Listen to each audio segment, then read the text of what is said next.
Well, here we are back again on the Barry Funkhauser Show. Barry Funkhauser here alongside my trusty cohort, Joe. Hey, Oh welcome my back, gosh, we're Joe. still doing this? It's been so long. Welcome We to the took 10, party, we take pal. 10 whole days off. Yeah, we're going to have to catch up because I haven't talked to you in a while, and we'll do that later. But Okay, now, I just want to one thing before we start and we start talking to Tommy. I just want to brag that I went and saw Billy Joel at Madison Square Garden. So, hi. Bucket list in there, guys. How you doing? Okay. yeah, Now yeah, now, now let's get into our you just got back from your week-long trip in DC and the East Coast. in So New I'm York. sure you and Tommy will have a lot to talk about because right now we're going up to the East Coast, and we're talking to a drummer from, well, he's got some legacy. He's been in a couple of bands. Right now, he's got his solo record coming out. It's called Dreams. Let's welcome to the program, Tommy Kaelin's on the show. Hey! Hey, What's up, Tommy? how y'all Thanks for coming doing? on, man. Thank you, thank you. Thanks for Well, having I'm me. I'm good. I'm good. I just got off vacation, so I can't complain too much. Except for the fact that, man, hotel pillows are like the worst. I can't ever get any kind of sleep when I go on vacation in hotels. You got It's to just, bring I your mean, own. I know, but that's hard to do on a plane when I'm like already packing like n- I overpacked so much. I brought like 90 pounds worth of crap over to the East Coast and then lugged back 95 pounds worth of crap. So you know how it is. You travel, you've toured, you know what's going It's on. like when you're in a band, it probably feels like you're on vacation all the time when you're touring, right? Oh yeah, oh yeah.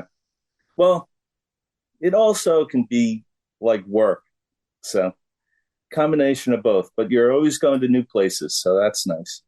Yeah, that must be the fun part. What's like the work part of like when you're on tour? Like what is the thing that you dislike the most having to handle when you go on tour? Um, the long drives. Oh, That really? yeah. Okay. I've in a lot of the bands. I've actually done a lot of the driving, so you know Oh You man, they you make that got that's the that part that position, feels huh? like work. Yeah, well, everybody else is in the van or in the bus sleeping, and you're like having to lug along for, 8 hours on the 40 between nothing and Nowheresville. So I totally get that. Well, Tommy, let's talk about your origin story, man, because we're going back a few decks here in the drumming styles of Tommy. Can you tell us how you got your start? I got my start playing in a band called Dream Speak in the 80s. And we were part of it wasn't even called jam bands at that time, but we were part of the New York scene that had, Spin Doctors and Blues Traveler and John O'Manson, Joan Osborne, and all that. And, you know, that's what started it out for me. Wow, those And were your side bands, huh? Like people that were around the area. Is that yeah, what you're saying? we did lots of co-bills with all those guys, and it's a lot of fun. We're all young and starting out. Yeah, but what made you gravitate toward you're a drummer, and drummers are necessary for any type of music. But there's a couple of them that are really hard, in my opinion. I think jazz is a tough one to be like a drummer coming up, and like jam bands and stuff like that. You must be really good at drumming. I I would like to think so, but yeah, I kind of started out doing jazz, but transitioned to rock and roll and playing in a jam band, and you know, we used to experiment and stretch out and do all sorts of stuff. So it was lots of fun. Were you in Yeah, like well, And I then, mean, Go ahead, Joe. pardon? oh, I was gonna say, as a drummer in a jam band, a lot of the other guys in the band, they all get to take a break during songs, and like, oh, hey, well, the bass solo, oh, guitar, you're always having to play the entire stretch. Like other people come on and the drummer never leaves. The drummer's always there. So how long is the longest run that you've ever done? Can you even remember? I mean, it's got to be hours, like that you were just on stage just playing while everyone else is coming up. At least 3.5 hours, if not longer. At sometimes we played, starting out, we would do frat parties and stuff like that. Those would probably be like 4 or 5 hours. Dang, I've been to a Phil and Friends show. I know what happens there. They go on for hours. It's like one song lasts an hour, and you are just constantly playing. So I mean, it's fun. It's a lot of fun. Jam band shows are some of the funnest shows that I think I've ever been to. But I can see how it's like on a drummer. That's a lot of work. Hopefully, you're having fun up there. Oh yeah, playing the music part. That's the fun part. Did you play you're done with the driving, so you can just get a play now. That's great. Were you like in marching band when you were in high school or something? Where did this all begin? Oh yeah, I was in marching bands in high school, and I started drumming probably like 10, 11 years old, and oh, nice. Been doing it ever since. Dang. I haven't done anything for more than 10 years ever. So it's like for you to have done that for decades is crazy. Good job, man. Well, it's probably how you were able to collect all of these artists. Now, a lot of times when you talk to the drummer, it's hit and miss when it comes to the band, the one that's speaking, the one that's doing all the talking. But really, the drummer ties everything together, and I'm sure the drummer has the biggest Rolodex of the band. So, like, how did you get all these people together on this record? Well, for playing music for decades, all these different people were people that I've played with over the years. I was in a band called the Hatters. We were on Atlantic Records and put out 3 albums. We toured a lot. We did like 250 shows a year. It was just constant on the road.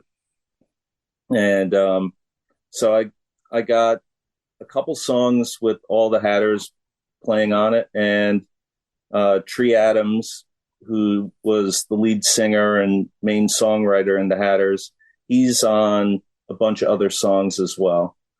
And I played in a band, Gent Treadley, which wound up going on to back up Vince Welnick for 4 years from the Grateful Dead. And I got a couple guys from that band. And the Michael Parrish band also. And I can't forget Buddy Cage from the New Riders. He lived in New York City for many years, and I got to play music with him for 25 plus years. So it was a pleasure. Okay, you have to explain something to me, Tommy, because you're definitely an East Coast cat, right? You say Long Island is where you're at? That's where I am now, yeah. So I'm sure you traveled to like the 2 a.m. spots where you can hear the best music when you were, coming up. Over here on the West Coast, we only have the baked potato that you can go to. Right, but can you tell us how life is like as like in that world? Like, tell us about that.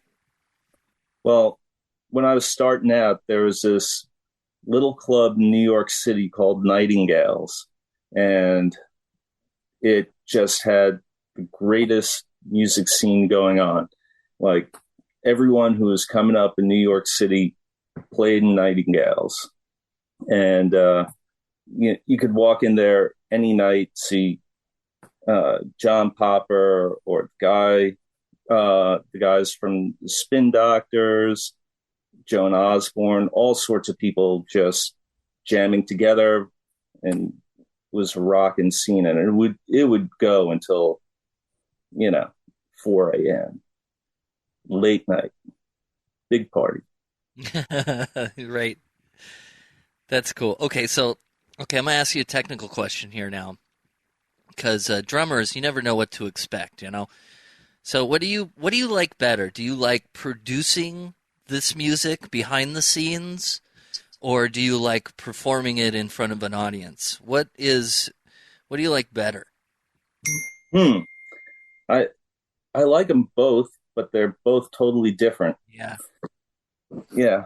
But playing live, you really get to like dig into the songs more than you do in the studio.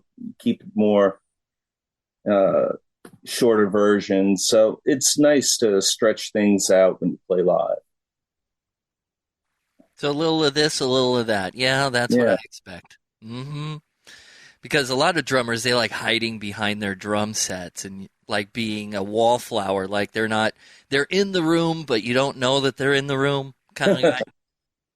Well, I mean, I've often had the feeling if you don't notice the drummer, he's doing what he's supposed to do. So, Doing a great job. Yeah. yeah, Not everybody's Neil Peart. yeah. But, yeah. that's cool, man. So when you are jamming, I mean, outside of the guys from the Hatters who are basically family to you, who is like your favorite guest to like jam with, like guitar wise? Like who did you feel like you've always had like a really good vibe with when it comes to jamming and they're your partner on guitar? Oh, wow. That's a good question. There was this guy, Mike Hymas. He's passed away now, and he played in the band with Vince. And with him, everything just always seemed in sync all the time. He was one of the hands down best guitar players. Smooth all the time, right? Yep. He was always pulling out musical little tidbits and stuff that you didn't expect that just sounded great. Did you ever try to trip anybody up? Give them a little frill here and like see what they did with it? Oh, yeah. With Mike, there was lots of back and forth. He was listening to what you did and would be listening to each other and uh, do one thing and leads to another and back and forth. And see, I don't think that people that don't listen to jam bands don't get that kind of back and that rhythm. It's there's a lot of synchronicity going on in the jam band world when you're out on stage playing because you got to listen to everybody. You're not just playing, notes that you guys wrote on a paper. It's like, hey, let's experiment a little bit. Let's try some new stuff. Let's get into the groove. Let's see where it takes us. Oh, It's yeah. a lot of free form stuff that I don't think people that aren't in the jams band space, they don't really get. Yeah. When I was in the Hatters, Tree Adams, who's the main guy in the band, we often did nights where he would just make up all the songs on the spot for that night. He wouldn't play any of our regular material, and he could just be writing instantly as he was playing, coming up with lyrics and chord progressions. And Oh, seriously? He would just like yeah, make up songs on the spot and you guys would just like basically play along? follow him down the road. Wow, man, that's so cool. Like, how many musicians could do that? Like, I definitely can't. I mean, I know I don't play anything, but I can't come up with lyrics on the fly like that. That's That's where incredible. you want to be a fly on the wall and just be like, "Oh, that was good." Like if they ask me after, I'll be like, "I like the part where the guy went twang." You know, that's the creative process is fascinating, especially in a jam band because it could take a long time to get going, or you could just hit record and then there it is. You know. So Yeah. tell me about touring, Tommy. Like, what's going on with this record, Dreams? What's your plans with it? Are you going on tour? What's that about? I don't have any tour lined up right now, but if it takes off, I would love to get back out on the road and with the tour for it. So let's hope for the best. But nowadays, I'm playing a lot of local shows that, within a couple hours of where I live. So Yeah. So what are some of the venues out there that you like on Long Island? The ones that are like the hometown venues. Like what would you go to? Like if you wanted to go play a show, could you go up to a venue and be like, "Oh, hey Mark, I'd like to play on Friday." Would that be cool? Do you have any of those? Oh yeah. In the local town here, there's a place called Still Partners, and the owner is a musician and drummer as well, and he's totally cool. He's got a great music scene. I think one of the best music scenes on Long Island. It's only a couple miles from my house, and Nice. you know, if I want to play there, I can call him up and he'll get me on the schedule. So Oh, it's that's awesome. great. Okay, so here's a question I like to ask everybody because everybody's got their favorite venue out there. Mine happen to be outdoor venues. I love the Greek and I love Hollywood Bowl out here in Los Angeles. Um, if you could play anywhere in the world, what one venue would you pick? Wow. I lived in Colorado for a while, so I would say the Fox Theater in Boulder, Colorado. That's Ox Theater. Oh, you're taking that over Red Rocks, huh? A lot of people say Red Rocks when they pick out Colorado, but Fox Theater, that's a good one. I haven't heard that one in a while. yeah. And of course, I love I got to play the Warfield a couple times, and Oh, that wow. that place is great too. Great American Music Hall, anything like that? Oh yeah, that one I played there a couple times too. Uh, That Fun is a jam place. band mecca. Yeah. Oh, hey, when you go out, hey, here's a question. When you go out on tour, do you guys do soundboard recordings? Do you put them up on Jambase and stuff like that? Because I love going on Jambase and looking for like old Mother Hips shows or looking for old String Cheese shows, stuff like that from like venues that I like or dates that were important to me. Do you guys do that? Do you do soundboard recordings? Throw those up?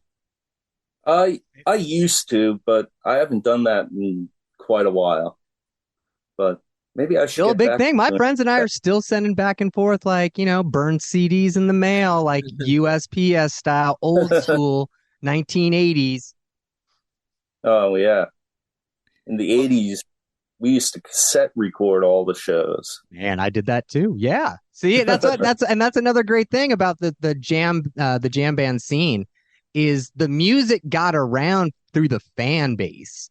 Like people would be like, "Oh man, I saw the greatest Mother Hip show at Bill Graham Presents in October of 1996. Oh, it was like their first album. Here, I got a recording of it. You want to trade? Oh yeah, man, I got a string cheese show from 1999 over here. Let's just swap. And that's how the music used to get around. I And know. that's how those bands became so big without any kind of radio play. So I really, it's still there. Jam bass is still going strong. So, think about it. Think about getting those soundboard recordings. Because man, people still love that stuff. Yeah, yeah. well, that brings up a good question about a lot of bands that are coming out these days. We ask them about albums versus singles.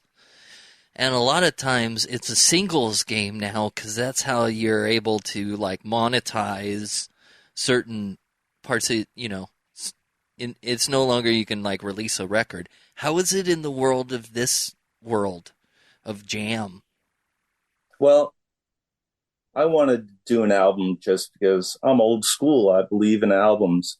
But yeah, I think with the streaming services, like putting out a single every 6 months is probably the way that you get all that stuff going on. But I like an album that you can sit down and listen to all the way through, and it takes you someplace, It's an experience. Yeah, you have to listen to it in long play. Absolutely. Exactly. All right. Well, Dreams is out now. Your website is TommyKaelin.com. You can click on it in the description below. And so, Tommy, what do you do when you're not jamming on the drums? What's your like favorite thing what else do you have going on besides music? Well, um, I love sailing. If I can get out on the water, that that's beautiful, relaxing, and, a lot of fun. How often do you get to do do that? You own a boat? Yeah. I own a little motorboat, but there are some sailboats that friends of mine have, and I much prefer sailing. Well, sir, I did not know. I am sorry. I would have been, calling you captain this entire time if I had known. Sir, you have to tell me these things. Oh, Captain Tommy Kaelin on the program with us today, talking about sailing and jam bands. So, where do you like to sail? Do you go over to Martha's Vineyard? Do you head out to Nantucket? Like, where are you going? Well, I sail locally a lot in the Long Island Sound, but okay. In a couple weeks, I'm going to head up to Block Island with a couple friends of mine. Yeah, and their you're making me jealous, Tom. You're making me jealous, Captain. Sorry, Captain. Right? And it'll be a nice 3 or 4 day trip. So, well, I'm hoping that all of the smoke from the wildfires is dissipated by then, because I don't want you guys choking on all that wildfire smoke from Canada coming down. I escaped it. I came back to Los Angeles to the smog and not the fire smoke. And you got to see Billy Joel. That's let me tell you. I think I'm starting to do. I kind of want to feel like I'm a New Yorker, so I'm trying to do all the quintessential New York things. And I've heard that you can't really consider yourself a New Yorker if you haven't seen Billy Joel at Madison Square Garden, because he does 1,000 shows a year there. So it was fan. Here's the thing. You got to give credit to a man who is 74 years old and still has those types of pipes. Because Billy can still sing it. He was absolutely crushing some songs. He played all the hits. He was funny. He introduced all the band members, and his band members are all spectacular musicians in and of themselves. So yes, that was a fun show. Were people up and dancing like in a jam band show? No. It was a bunch of old people. We were I'm almost 50, and I was one of the younger people there. So, but it was still, it was an amazing time. I had never been to Madison Square Garden before, so it was nice to be able to go there for that Billy Joel show. But I really wish I could have gone out to Long Island and seen you guys play. I'm gonna have to make another trip. That's right. It. Okay, I'm gonna have to make another trip. I'm gonna have to get some more pizza. Oh, shocking. So terrible. I'm gonna have to stuff my face with amazing food again. Oh, that's too bad. And then go see a jam band. So that's great. Yeah. Sounds good. Barry, you going to come along? What? I'll go. Is Barry going to come along? I'll go with you. Yeah, that's what I'm talking about. Well, Tommy, okay, so Dreams is out right now. I have one final question. I don't know how this is going to go. We have asked this for everybody we've had on the program. There is no wrong answer. Tommy, would you rather get into a battle to the death with 1 horse-sized duck or 100 duck-sized horses? A battle to the death. 100 duck-sized horses. 100 duck-sized horses? They're gonna trample you. Well, why did you pick that? Can you tell us why you picked that one? I think smaller is better. Smaller is better. Smaller is better to beat. I love it. Well, Tommy, thanks for being on. Hopefully we'll have you back again. Anytime you do anything notable, please let us know, and we'll have you on. All right. It's been my pleasure. Thanks for having me.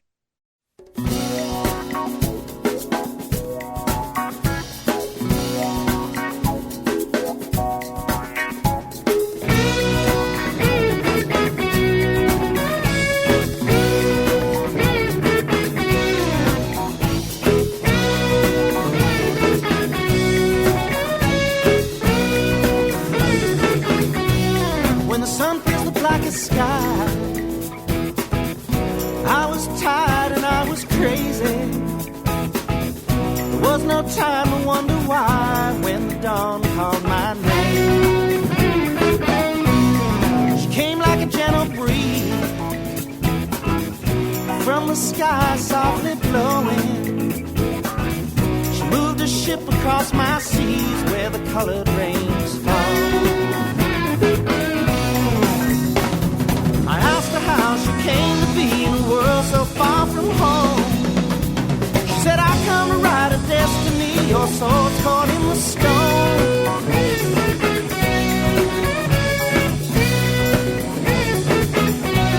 On the shores of a distant land, side by side, hand in hand, danced the magic dance of love. She said life had just begun. Time and again she turned to me, her hair shone in the sun. She said, you're stroking my masterpiece, your time is almost done.